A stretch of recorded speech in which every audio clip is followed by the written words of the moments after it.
It's time for the Left of Lansing Friday Short with Pat Johnston. Here's the Friday Short for August 30th of 2024. As I knew would happen, Vice President Kamala Harris did a fine job during her interview with CNN's Dana Bash, and while reviewing the interview with Bash here, it solidified my belief that corporate media figures like Bash are failing in the moment, because all Dana Bash did for the most part was repeat MAGA Republican talking points and make Harris have to respond to them. However, despite Bash's failures, I do believe Harris missed a big opportunity to keep playing offense against dear leader Trump and the Republicans on a certain issue. Look, the Harris-Walz campaign has done a great job at staying on message and staying on offense for the most part, keeping Trump and his boy wonder tech bro J.D. Vance on the defense and the corporate press on the defense as well. But there's one area where Harris, and frankly and sadly, many Democrats remain a bit on the defense, and I don't get why that is. And that area is on the issue of immigration. Harris and the Democrats have done a stellar job at throwing rhetorical and strategic haymakers at dear leader Trump when it comes to abortion rights and contraception rights. So much so, dear leader said in Michigan this week that he wants government to provide free IVF treatments for those needing it to start a family, which would be a government mandate. And for those of us old enough to remember the Obamacare debate, government mandates are communist. They're bad, according to the MAGA right-wing nutosphere. Of course, MAGA Republicans are steadfastly against such an idea, which is why, if I were Chuck Schumer, I call the Senate to order first thing after Labor Day and force a vote on dear leader's proposal there. Call their bluff. So Harris and the Democrats are doing a great job on abortion care and on other areas, keeping MAGA on the defense. But when it comes to immigration, Harris and her campaign have decided to adopt a center-right position.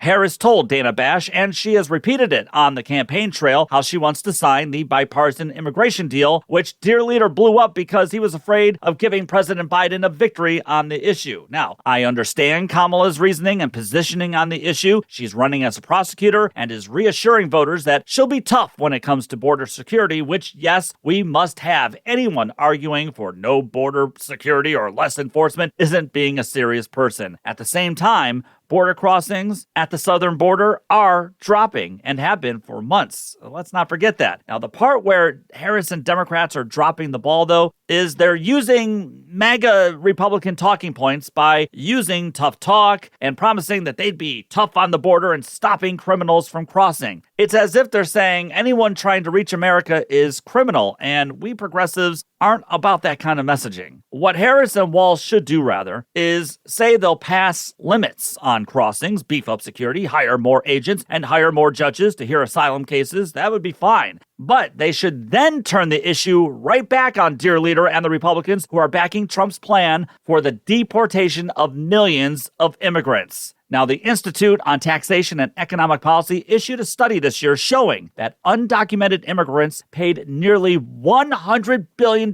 in federal, state, and local taxes in 2022, taxes that help pay for this nation's safety net for the working class, a safety net, though, undocumented immigrants cannot benefit from. In fact, the study revealed undocumented immigrants pay higher tax rates than the top 1% in this country. Also, by deporting millions of immigrants, dear leader and MAGA Republicans would cause further catastrophe. You see, immigrants are filling jobs many Americans here right now are not doing. I hear all this talk about inflation.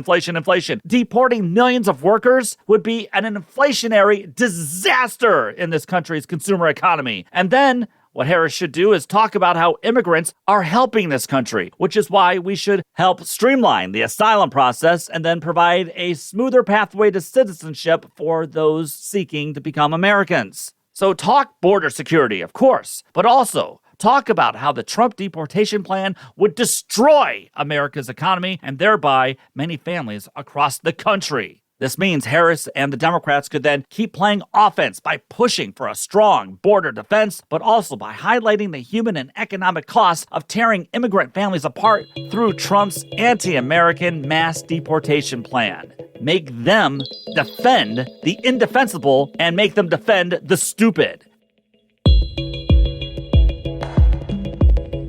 Reach me at leftoflansing@gmail.com. Follow me on Twitter, the Gram, and Facebook. Subscribe to Left of Lansing, where you listen to your podcast, and give it a 5-star review. Subscribe to Left of Lansing on YouTube as well, and thanks for all of your help. And remember, take the battle to them.